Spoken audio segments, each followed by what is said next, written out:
Ibu dan saudara-saudari terkasih dalam Tuhan Yesus Kristus.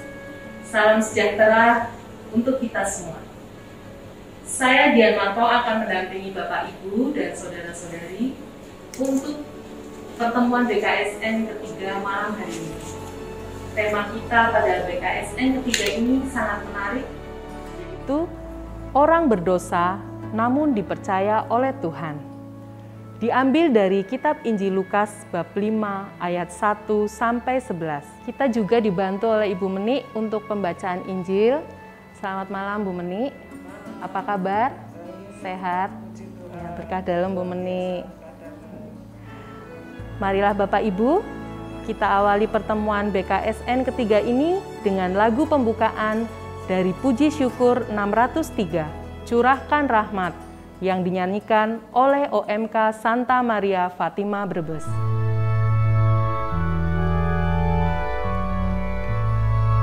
Curahkan rahmat dalam hatiku, ciptakan hati dan semangat baru, Engkau ku sucikan dan ku bersihkan dari cinta diri, Engkau ku hidupkan dan ku kobarkan cinta di hati. Curahkan rahmat dalam hatiku, ciptakan hati dan semangat baru, hatimu yang kaku, keras dan beku, ku ambil darimu, ambillah dariku semangat baru dalam karyamu. Curahkan rahmat dalam hatiku, ciptakan hati dan semangat baru. Setelah kita menyanyikan lagu pembukaan dengan penuh penghayatan, marilah kita buka pertemuan ini dengan tanda kemenangan Kristus. Dalam nama Bapa dan Putra dan Roh Kudus. Amin. Baik Romo, Bapak, Ibu, dan saudara-saudari yang terkasih dalam Tuhan Yesus Kristus, terima kasih untuk kehadiran saudara semua dalam pendalaman kitab suci ini. Dalam pertemuan kedua yang lalu, kita telah melihat kebenaran tentang Yesus, anak manusia adalah Raja Kerajaan Surga. Dalam pertemuan ketiga ini, kita akan mendalami kebenaran lain mengenai iman kita, yaitu kita orang berdosa namun dipercaya oleh Tuhan. Belajar dari pengalaman panggilan Simon Petrus dan kawan-kawannya dalam Injil Lukas bab 5 ayat 1-11, kita diajak untuk mengenal Yesus, Tuhan kita, dan mengenal diri kita di hadapannya. Marilah kita membuka hati kita bagi sabda Tuhan yang kita dengarkan dalam pertemuan ini. Mari kita siapkan hati dan berdoa bersama. Ya Allah yang Maha Rahim, kami bersyukur atas kasih setiamu yang senantiasa menyertai kami, khususnya di saat kami berada dalam kesulitan hidup. Terima kasih karena pada kesempatan ini, Engkau telah mengumpulkan kami kembali sebagai saudara seiman. Kami hendak membaca dan merenungkan sabda-Mu. Terangi kami semua dengan kuasa Roh Kudus-Mu, agar kami dapat memahami kebenaran sabda-Mu, agar kami seturut kehendak-Mu. Demi Kristus, Tuhan dan pengantara kami. Amin. Romo, Bapak, Ibu, dan saudara-saudari yang terkasih, marilah kita bersama membaca kitab Injil Lukas bab 5 ayat 1-11. Kami persilakan Ibu Meni untuk membantu kita dalam membaca Injil. Terima kasih. Penjala ikan menjadi penjala manusia. Injil Lukas bab 5 ayat 1 sampai 11. Pada suatu kali, Yesus berdiri di pantai Danau Genesaret. Sedang orang banyak mengurumuni dia, hendak mendengarkan firman Allah. Ia melihat dua perahu di tepi pantai. Nelayan-nelayannya telah turun dan sedang membasuh jalannya. Ia naik ke dalam salah satu perahu itu, yaitu perahu Simon, dan menyuruh dia supaya menolakkan perahunya sedikit jauh dari pantai.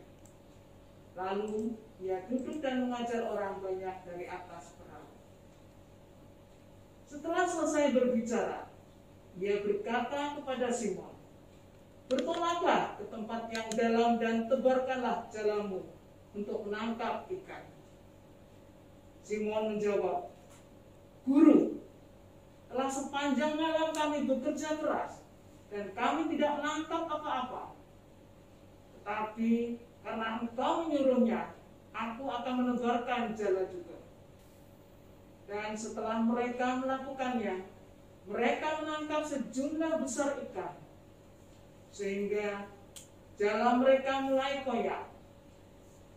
Lalu mereka memberi isyarat kepada teman-temannya di perahu yang lain supaya mereka datang membantunya. Dan mereka itu datang. Lalu mereka bersama-sama mengisi kedua perahu itu dengan ikan hingga hampir tenggelam. Ketika Simon Petrus melihat hal itu, ia pun tersungkur di depan Yesus dan berkata, "Tuhan, pergilah daripadaku, karena aku ini seorang berdosa."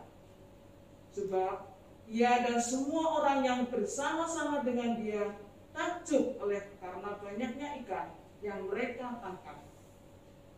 Demikian juga Yakobus dan Yohanes, anak-anak Zebedeus yang menjadi teman Simon. Kata Yesus kepada Simon, "Jangan takut, mulai dari sekarang engkau akan menjala manusia." Dan sesudah mereka menghela perahu-perahunya ke darat, mereka pun meninggalkan segala sesuatu, lalu mengikut Yesus. Demikianlah Injil Tuhan. Terpujilah Kristus.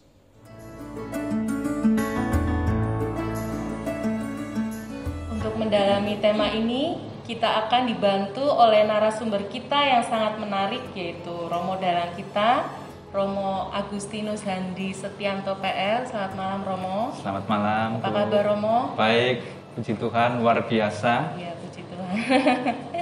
Salam sehat dan berkah dalam ya, Romo ya. Terima kasih, salam sehat semuanya. Iya. Romo, Bapak, Ibu, dan saudara-saudari terkasih, setelah kita membaca dan menghayati kitab Injil Lukas bab 5 ayat 1 sampai 11, kita akan dibantu oleh Romo Handi untuk mendalami tema orang berdosa namun dipercaya oleh Tuhan pada pertemuan malam ini. Sedikit pertanyaan ini, Romo. Setelah kita membaca dan merenungkan Injil tadi tentang pengalaman Simon Petrus dan kawan-kawannya, terkadang kita juga tidak tahu atau tidak peka, atau mungkin juga merasa tidak pantas bahwa kita dipilih Tuhan untuk memenuhi panggilannya, mewartakan kasih-Nya.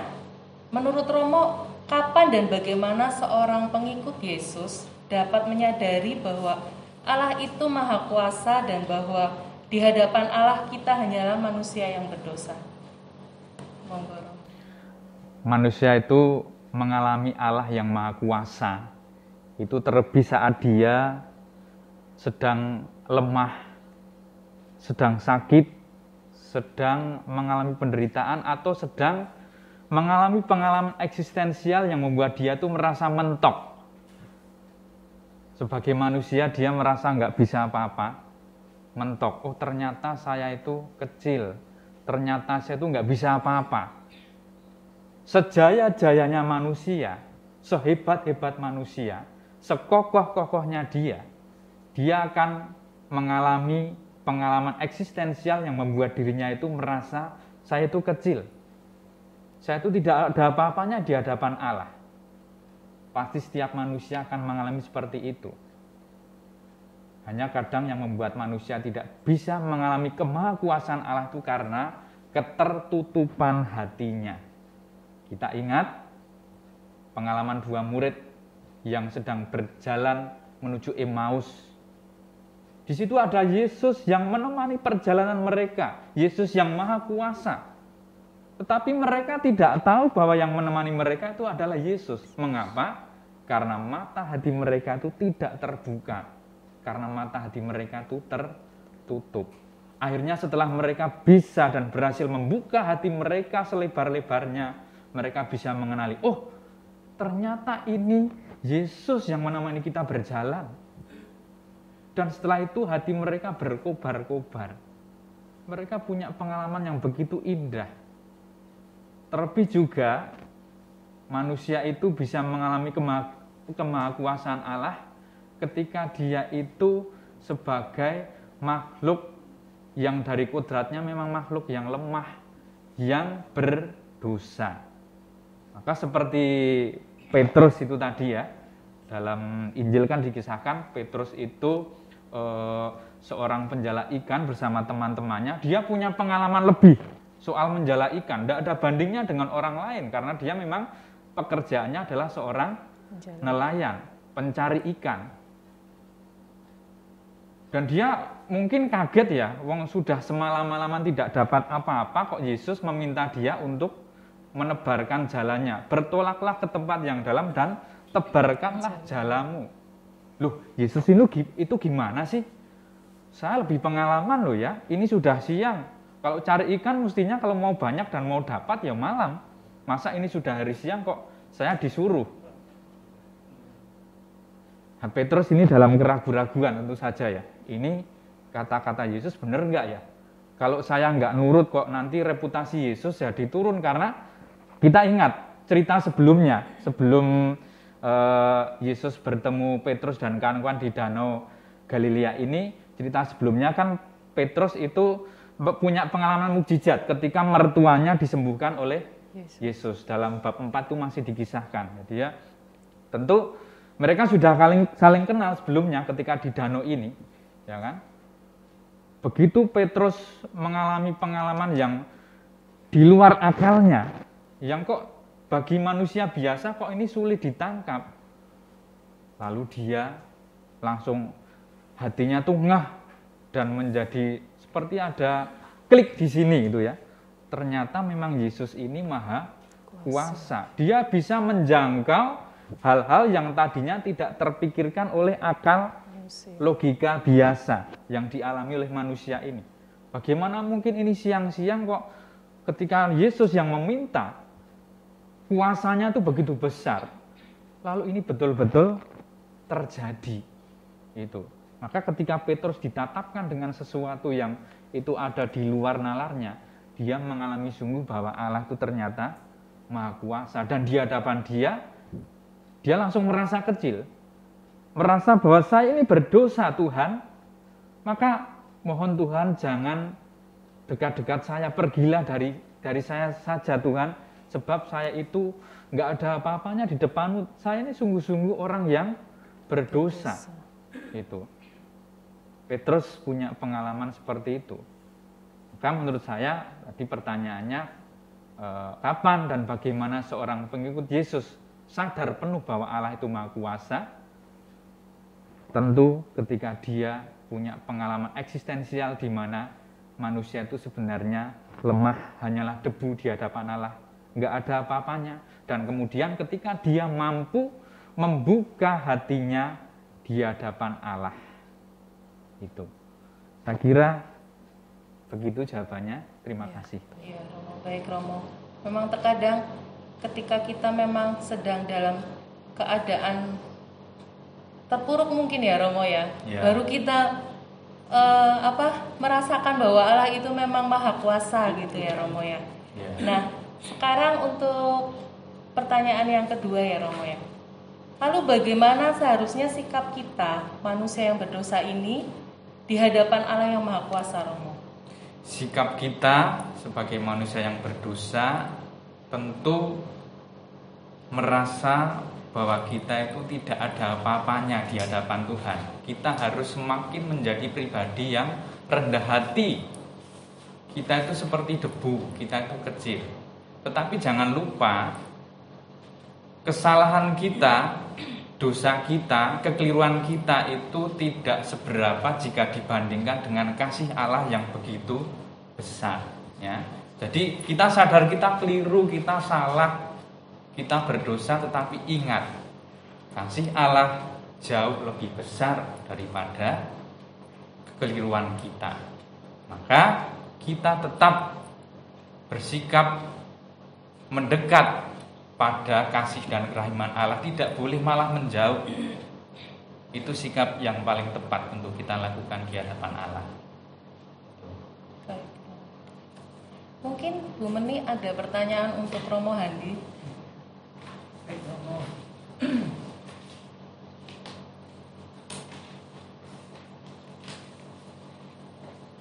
Romo, setelah kita membaca dan mengetahui tentang menjadi penjala manusia, apa sih maknanya untuk umat Katolik di zaman sekarang?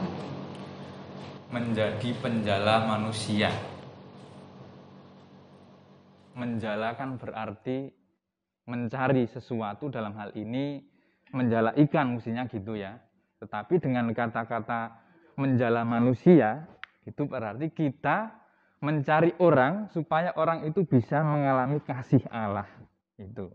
Jadi kita mengajak semakin banyak orang supaya orang itu bisa menemukan dalam hidupnya bahwa Allah itu sungguh-sungguh mencintai kita, mengasihi kita.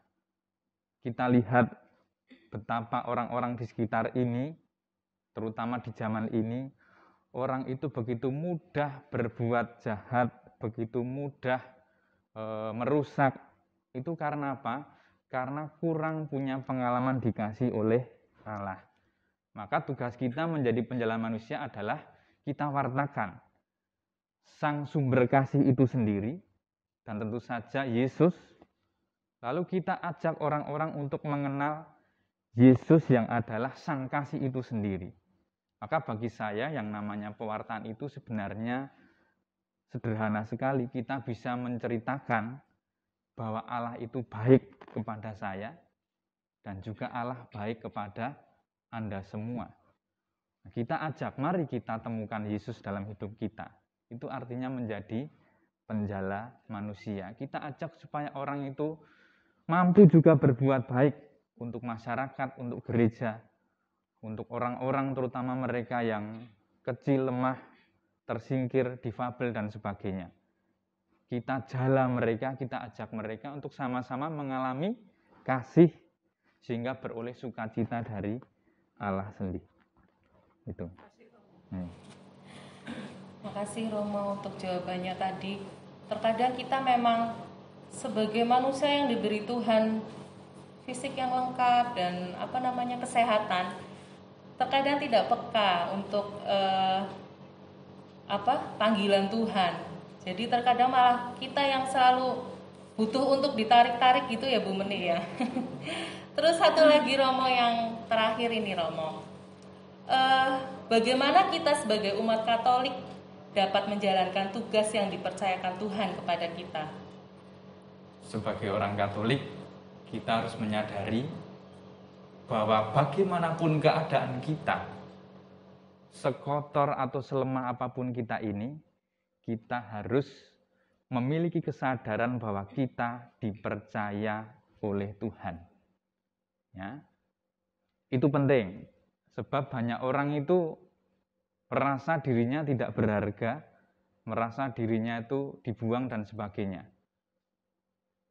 Lalu, kapan orang merasa dipercaya oleh Tuhan?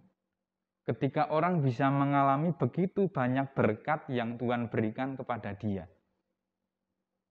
Tanpa orang bisa memahami berkat yang dari Tuhan, dia akan sulit merasa bahwa dia dipercaya.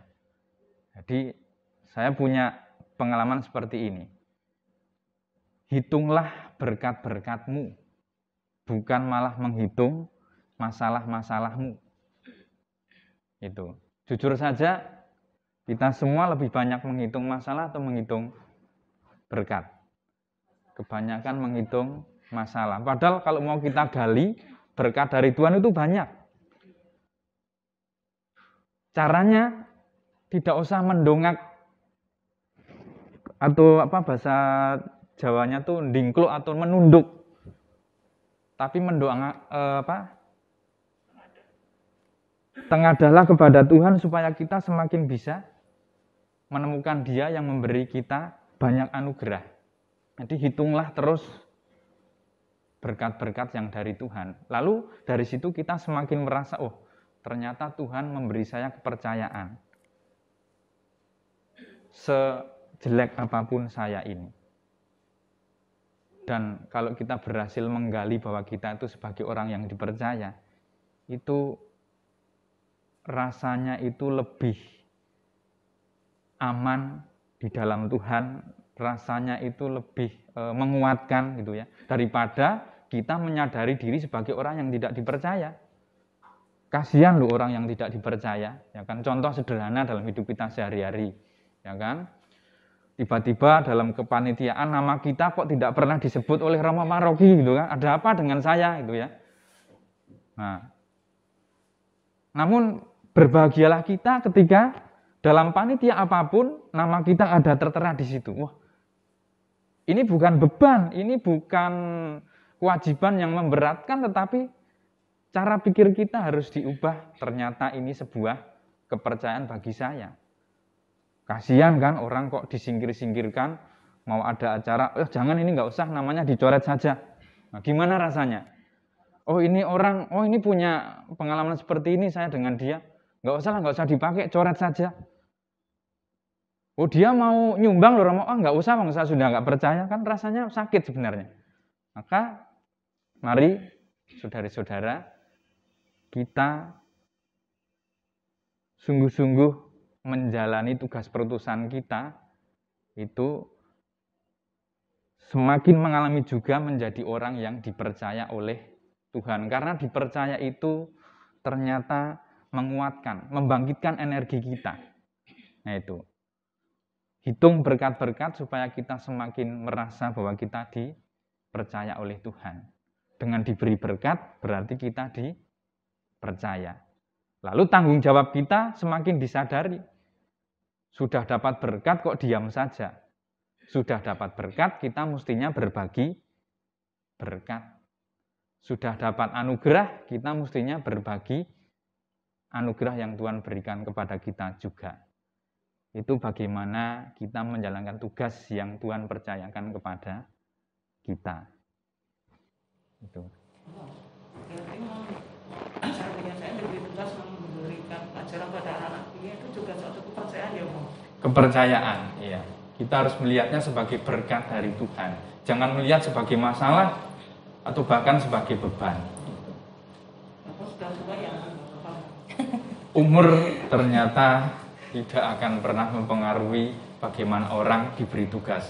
Nah, karena saya dalang, saya ingin mengutip satu kata yang barangkali menarik untuk kita semua. Ya, masih ingat bahasa Jawa ada kata-kata hono coroko. Nah, saya pakai yang 5 pertama saja, hono coroko ya. Ho itu kan ho nulisnya kan hidup hurip ya. Hurip itu urip ya. Lalu no itu napas. Lalu coroko, caraka itu utusan. Selagi orang itu masih hidup dan masih punya nafas, dia harus mau menjadi seorang utusan. Dengan nyuwun sewu sudah sepuh tapi masih punya nafas, maka harus mau menjadi seorang utusan. Itu. Maka rumus hono coroko itu juga menjadi pegangan saya. Kalau saya masih hidup dan masih punya nafas, saya harus mau menjadi seorang utusan. Apapun keadaan kita, bagaimanapun keadaan kita. Gitu. Baik, Romo. Itu tadi saya jadi ingat itu ada lagu Pia yang masalah berkat, kan? Berkat Tuhan mari hitunglah, kau kan kagum oleh kasih-Nya. Ya, betul sekali. Itu ya, Mo ya. Jadi kita memang harus menghitung, maksudnya bukan menghitung, jangan menghitung masalah kita, tetapi kalau kita menghitung berkat, oh luar biasa berkat itu yang sudah kita terima selama ini. Romo, Bapak, Ibu, dan saudara-saudari terkasih, setelah kita mendapatkan penjelasan dari Romo Handi tentang tema kita pada hari ini, dapat kita simpulkan bahwa Simon Petrus adalah teladan bagi orang-orang yang percaya kepada Kristus. Di hadapan Tuhan yang Maha Kudus, kita menyadari diri sebagai orang berdosa. Tetapi Tuhan berkenan menjumpai kita dan memberikan tugas kepada kita untuk memberitakan kasih-Nya kepada sesama. Kesadaran bahwa kita adalah manusia yang berdosa akan mendorong kita untuk melakukan tugas itu dengan penuh kesungguhan. Walaupun berdosa, kita diberi kepercayaan oleh Tuhan untuk menjadi utusannya. Romo Handi, kami mengucapkan banyak terima kasih karena sudah membantu kami dalam memahami panggilan Allah. Walaupun kita merasa tidak pantas, namun Allah selalu memantaskan kita untuk melakukan tugas yang diberikan kepada kita. Bapak, Ibu, dan saudara-saudari, setelah mendengarkan pesan dari Allah melalui sabda yang tertulis dalam kitab suci, marilah dengan segenap hati kita memanjatkan doa kepada Allah yang Maha Pengasih dan Penyayang, yang dengan murah hati mendengarkan doa orang beriman melalui doa-doa umat. Allah Bapa yang Maha Rahim, kami datang kepadamu hendak menyerahkan permohonan dan harapan kami. Kami mohon semoga Engkau berkenan mendengarkan segala doa-doa kami. Ya Bapa yang Maha Pengasih, puji syukur kami panjatkan kepadamu atas kasih-Mu. Ajarilah kami untuk selalu siap dan sedia dalam panggilan-Mu, melaksanakan tugas, memberitakan kasih-Mu kepada sesama. Marilah kita mohon. Kabulkanlah doa kami ya Tuhan. Ya Bapa, seperti Simon yang percaya dan mengandalkan Engkau, ajarlah kami untuk selalu percaya dan mengandalkan Engkau di dalam hidup kami. Marilah kita mohon. Kabulkanlah doa kami ya Tuhan. Ya Bapa, kami berdoa untuk sesama kami yang saat ini sedang tidak berdaya karena sakit, terkhusus mereka yang terpapar dan terinfeksi virus corona. Sembuhkanlah dan beri kekuatan kepada mereka. Marilah kita mohon. Kabulkanlah doa kami ya Tuhan. Ya Bapa, kami bersyukur atas segala kasih-Mu. Berkenanlah menerima segala permohonan ini dengan pengantaran Kristus Tuhan kami. Marilah semua permohonan ini kita satukan dengan doa yang diajarkan oleh Tuhan Yesus sendiri. Bapa kami yang ada di surga, dimuliakanlah nama-Mu, datanglah kerajaan-Mu, jadilah kehendak-Mu di atas bumi seperti di dalam surga. Berilah kami rezeki pada hari ini, dan ampunilah kesalahan kami, seperti kami pun mengampuni yang bersalah kepada kami. Dan janganlah masukkan kami ke dalam pencobaan, tetapi bebaskanlah kami dari yang jahat. Amin. Ya Allah yang Maha Cinta, kami bersyukur atas sabda-Mu yang menginspirasi kami. Bantulah kami dengan kuasa Roh Kudus-Mu, agar kami dapat mengenali diri kami di hadapan-Mu dan berani mempersembahkan hidup kami untuk kerajaan-Mu. Ingatkanlah kami, meski dalam keberdosaan kami, Engkau tetap merangkul kami dan mempercayai kami untuk melakukan kehendak-Mu. Demi Kristus, Tuhan dan pengantara kami. Amin. Amin. Mohon berkat dari Romo Handi. Tuhan bersamamu Dan bersama roh-Mu. Semoga kita semua selalu diberkati oleh Allah yang Maha Kuasa, Bapa dan Putra dan Roh Kudus. Amin. Terima kasih Romo, Bapak, Ibu, saudara-saudari terkasih. Saya Dian Marpaung bersama Romo Handi dan Bu Meni.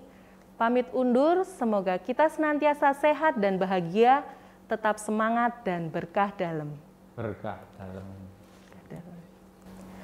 Baiklah, Bapak, Ibu, dan saudara-saudari terkasih, sebelum kita tutup pertemuan malam ini, mari kita menyanyikan lagu penutup dari Madah Bakti 516, Gereja Bagai Bahtera, yang dinyanyikan oleh OMK Santa Maria Fatima Brebes.